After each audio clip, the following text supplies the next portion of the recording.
తెలంగాణను ఒక విశ్వ అనుసంధానం చేస్తూ ముఖ్యమంత్రి గారు, ఉప ముఖ్యమంత్రి గారు రిలీజ్ చేసిన గ్లోబల్ డాక్యుమెంట్ మనకు తెలుసు. కోర్ అర్బన్ ఏరియా హైదరాబాద్ మహానగరం, అలాగే peri urban rural agriculture area అంటూ ఈ కోర్ అర్బన్లో కూడా ప్రకృతి మనకిచ్చిన వరం మూసీ నది.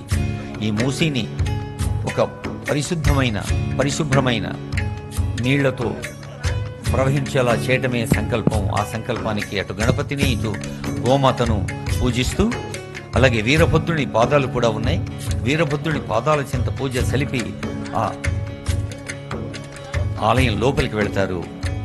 ఉజ్జయిని సద్ధర్మ పీఠ పాలిత మచిలేశ్వర వీరభద్రస్వామి దేవస్థానంలోకి వెళ్తారు ముఖ్యమంత్రి గారు, ఉప ముఖ్యమంత్రి గారు.